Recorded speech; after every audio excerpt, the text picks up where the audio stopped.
ഒത്തിരി ഒത്തിരി സ്വപ്നങ്ങൾ സീരിയലിൻ്റെ ഏറ്റവും പുതിയ എപ്പിസോഡ് റിവ്യൂയിലേക്ക് എല്ലാ കൂട്ടുകാർക്കും സ്വാഗതം. അങ്ങനെ രാഹുലിനെ രക്ഷിക്കാനായിട്ട് വിവേകും വർഷയും രാഹുലിനെ ഒളിപ്പിച്ചിരിക്കുന്ന വീട്ടിന് മുന്നിലെത്തുന്നുണ്ട്. എങ്ങനെ അയാളെ രക്ഷിക്കുമെന്ന് വർഷ ചോദിക്കുന്ന സമയത്ത് വിവേക് പറയുന്നുണ്ട് വർഷയ്ക്ക് ഡാൻസ് കളിക്കാൻ അറിയാമെന്ന് ചോദിക്കുന്നുണ്ട്. അന്നേരം വർഷ പറയുന്നുണ്ട് ഡാൻസ് ക്ലാസിക്കലായിട്ടൊന്നും അറിയില്ല, കുറച്ചൊക്കെ സ്റ്റെപ്പ് വെക്കും, എന്തിനാണെന്ന് ചോദിക്കുന്നുണ്ട്. ആ സമയത്ത് വിവേക് പറയുന്നുണ്ട് താൻ പോയി അവരുടെ മുന്നിൽ ഡാൻസ് കളിക്കണം, അവരെന്തായാലും മദ്യപിച്ചിരിക്കുമായിരിക്കും, താൻ ഡാൻസ് കളിച്ചുകൊണ്ടിരിക്കുന്ന സമയത്ത് ഞാൻ പോയി അവരെ രക്ഷിക്കാമെന്ന് പറയുന്നുണ്ട്. ആ സമയത്ത് വർഷ അങ്ങനെ ചിന്തിച്ചുകൊണ്ടിരിക്കുന്ന സമയത്ത് ഞാനൊരു തമാശ പറഞ്ഞതാടോ, താൻ ഇനി അതും ചിന്തിച്ചുകൊണ്ടിരിക്കേണ്ടെന്ന് വിവേക് പറയുന്നുണ്ട്.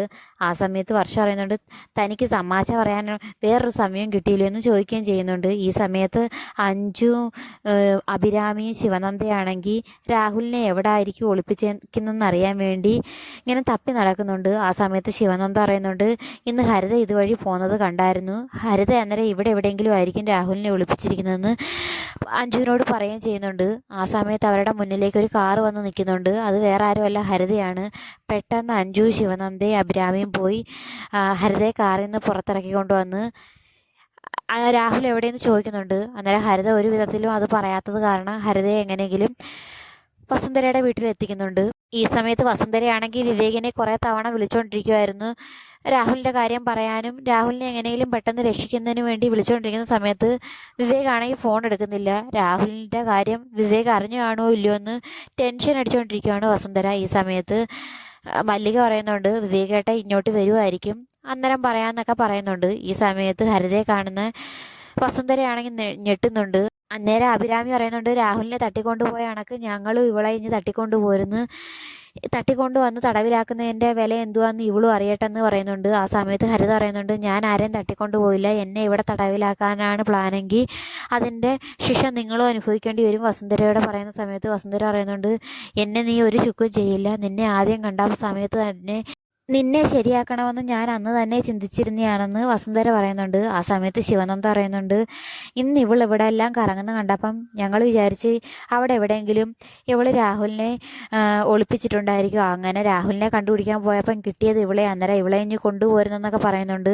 എന്നിട്ട് ശിവനന്ദയാണെങ്കിൽ ഇവളെ ചോദ്യം ചെയ്യുന്ന വീഡിയോ ഒക്കെ എടുക്കുന്നുണ്ട് പോലീസിനെ അല്ലെങ്കിൽ മാധ്യമങ്ങളെ റിപ്പോർട്ട് ചെയ്യാനായിട്ട്. ആ സമയത്ത് ഹരിത നല്ല പിള്ളയായിട്ട് പറയുന്നുണ്ട് ഞാൻ ആരെയും തടവിലാക്കിയിട്ടില്ല, രാഹുൽ ഇങ്ങനെ ഒരുപാട് പെൺകുട്ടികളെ സ്നേഹിക്കുന്നുണ്ട്, അവരെ ആരെങ്കിലും വീട്ടുകാർ രാഹുലിനെ തട്ടിക്കൊണ്ടുപോയി ആയിരിക്കും, നിന്നെയും ചതിച്ചതായിരിക്കും എന്നൊക്കെ അഞ്ജുവിനോട് പറയുന്നുണ്ട്. ദേഷ്യം കൊണ്ട് അഞ്ജു ആണെങ്കിൽ ഹരിതയുടെ കവിളിലൊക്കെ കുത്തിപ്പിടിക്കുന്നുണ്ട്. ഹരിത നല്ല പിള്ളയായിട്ട് ചെമയുന്ന കണ്ടു കഴിഞ്ഞപ്പം വസുന്ധര പറയുന്നുണ്ട് എന്നാൽ പോലീസിനെ തന്നെ വിളി, പോലീസിനെ കൊണ്ട് ചോദിപ്പിക്കാമെന്ന് പറയുന്ന സമയത്ത് ഹരിത പറയുന്നുണ്ട് എന്നാൽ പെട്ടെന്ന് പോലീസിനെ വിളിക്കാൻ പറയുന്ന സമയത്ത് ശിവാനന്ദ പറയുന്നുണ്ട് നിൻ്റെ ലോക്കൽ പോലീസിനെ ഒന്നുമല്ല വിളിക്കുന്നത്, DYSP ആയി വിളിക്കുന്നതെന്ന് പറയുന്ന സമയത്ത് ഹരിതയാണെങ്കിൽ ഞെട്ടുന്നുണ്ട്.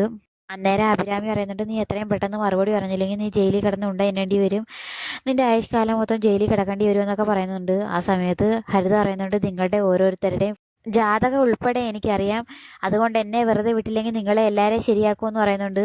ആ സമയത്ത് വസുന്ധര നീ ഒന്നും ചെയ്യാൻ പറ്റില്ലെന്ന് പറയുന്ന സമയത്ത് വസുന്ധരയോട് ഹരിത പറയുന്നുണ്ട് ധന ഇപ്പോൾ എവിടെയാണെന്ന് പോലും ഞങ്ങൾക്കറിയാം, മാത്രമല്ല ധന ഇപ്പോൾ ഗോവയിലൊരു ഫ്ലാറ്റിലാണ്, അത് റൂം നമ്പർ വേണമെങ്കിലും ഞാൻ പറയാമെന്ന് ഹരിത പറയുന്ന സമയത്ത് വസുന്ധരയാണെങ്കിൽ ഞെട്ടുന്നുണ്ട്. ആ സമയത്ത് ശിവനന്ദ പറയുന്നുണ്ട് ധനപാലനത്തിനെ പറ്റി ഇങ്ങനെയൊക്കെ പറയുന്നത് ചുമ്മാതെ പറയുന്നതാണ്, ആൻറ്റിയെ ചുമ്മാ ടെൻഷൻ അടിപ്പിക്കാനെന്ന് പറയുന്ന സമയത്ത് മല്ലിക പറയുന്നുണ്ട് അല്ല ധനത്തിനെ പറ്റി പറഞ്ഞതിൽ ചില വാസ്തവം കാണും, ധനപാലത്തിന് എനിക്ക് മുമ്പേ സംശയമുണ്ടെന്ന് മല്ലികയും പറയുന്നുണ്ട്. ആ സമയത്താണെങ്കിൽ വസുന്ധര വല്ലാതെ ടെൻഷൻ അടിച്ചിരിക്കുന്നുണ്ട്. ഈ സമയത്ത് വിവേകാണെങ്കിൽ കുറേ പടക്കം മേടിച്ചുകൊണ്ട് വന്നിട്ട് ഗുണ്ടകൾ താമസിക്കുന്ന റൂമിൻ്റെ മുന്നിലിട്ട് പൊട്ടിക്കുന്നുണ്ട്. അന്നേരം പടക്കം പൊട്ടുന്ന സൗണ്ട് കേട്ടി ഗുണ്ടകൾ പുറത്തു വരുന്ന സമയത്ത് അവർ കാണാതെ തന്നെ ഇവരെങ്ങനെയെങ്കിലും വീടിനുള്ളിൽ കയറി പറ്റുന്നുണ്ട്. എന്നിട്ട് അവിടെ നിന്നൊരു ഗുണ്ടയെ തല്ലി റൂമിൽ കൊണ്ടുപോകുന്നുണ്ട്.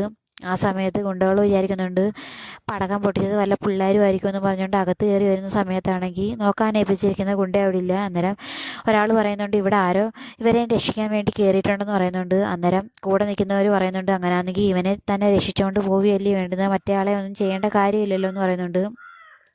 അങ്ങനെ അവരിയ്ക്കുന്ന സമയത്താണെങ്കിൽ വർഷയും വിവേകും കൂടെ ചിന്തിക്കുന്നുണ്ട് ഇനി മറ്റവരെ രണ്ടുപേരെ എങ്ങനെയാണ് ഇനി ഒഴിവാക്കുന്നതെന്ന് ചിന്തിക്കുന്ന സമയത്ത് വിവേക് കുറേ പ്ലാൻ പറയുന്നുണ്ട്. അത് പ്രകാരം ഗുണ്ടകളെ എല്ലാവരെയും കൂടി റൂമിലാക്കി പൂട്ടുന്നുണ്ട്. അങ്ങനെ രാഹുലിനെ രക്ഷിച്ചുകൊണ്ട് പോകുന്ന സമയത്ത് വിവേക് വർഷയോട് പറയുന്നുണ്ട് അമ്പനാട് കുടുംബം വലിയ തറവാടാണെന്ന് തോന്നുന്നു, നല്ല ഭാരം, അന്നേരം വർഷ പറയുന്നുണ്ട് തമാശ പറയാതെ എത്രയും പെട്ടെന്ന് ഇവിടുത്തെ രക്ഷപ്പെടാമെന്ന് നോക്കാൻ പറയുന്നുണ്ട്. അന്നേരം അങ്ങനെ അവർ കാറ് തിരിച്ചു പോകുന്ന സമയത്ത് വിവേക് പറയുന്നുണ്ട് നമുക്ക് എത്രയും പെട്ടെന്ന് രാഹുലിനെ നമ്മുടെ വീട്ടിലെത്തിക്കാമെന്ന് പറയുന്ന സമയത്ത് വർഷ പറയുന്നുണ്ട് അങ്ങോട്ടേക്ക് കൊണ്ടുചെന്ന വസുന്ധര ആൻറ്റി വഴക്ക് പറയും, അതുകൊണ്ട് മൃദുലിൻ്റെ വീട്ടിലാക്കുന്നതാണ് നല്ലതെന്ന് പറയുന്നുണ്ട്. അന്നേരം വിവേക് പറയുന്നുണ്ട് എന്തായാലും ആൻറ്റി ഇക്കാര്യങ്ങളെല്ലാം അറിയുമ്പോൾ ഒരു കാരണവശാലും വഴക്ക് പറയില്ല, മമ്മി എനിക്കറിയാവുന്നതല്ലേ എന്ന് വിവേക് പറയുന്ന സമയത്ത് വർഷ ഒരു വിധത്തിൽ താമസിക്കുന്നില്ല. അത് കാരണം വിവേകാണെങ്കിൽ കാറൊരു സൈഡിലേക്ക് ഒതുക്കിയിട്ട് വർഷയെ പുറത്തിറക്കി കാര്യം പറയുന്നുണ്ട്. ഇങ്ങനെ വർഷയോട് പറയുന്നുണ്ട് എങ്ങനെയെങ്കിലും നമുക്ക് രാഹുലിനെ ഇപ്പം വീട്ടിൽ കൊണ്ടുപോകുന്നതായിരിക്കും നല്ലത്. ഇപ്പം അഞ്ജുവിൻ്റെ സാമീപ്യമാണ് ഏറ്റവും ഉചിതം എന്ന് പറയുന്ന സമയത്ത് വർഷ അത് സമ്മതിക്കുന്നില്ല. അന്നേരം വിവേക് പറയുന്നുണ്ട് എന്നാൽ ഞാനൊരു ബെറ്റ് വെക്കാം, വീട്ടിൽ ചെല്ലുമ്പം മമ്മി രാഹുലിനെ പുറത്താക്കിയില്ലെങ്കിൽ താൻ എന്നോട് ഐ ലവ് യു പറയണമെന്ന് വിവേക് പറയുന്നുണ്ട്. അല്ലെങ്കിൽ ഇന്ന് പറയേണ്ട നാളെ മതിയെന്ന് പറയുന്നുണ്ട്.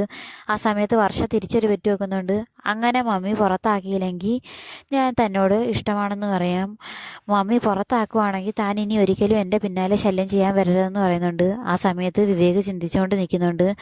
സമയത്താണ് എപ്പിസോഡ് അവസാനിക്കുന്നത്. വിവേക് എന്ത് പറയുമെന്ന് കാത്തിരുന്ന് തന്നെ കാണാം. അപ്പോൾ വീഡിയോ ഇഷ്ടമായ ചാനൽ സബ്സ്ക്രൈബ് ചെയ്യാനും സപ്പോർട്ട് ചെയ്യാനും മറക്കല്ലേ കൂട്ടുകാരെ.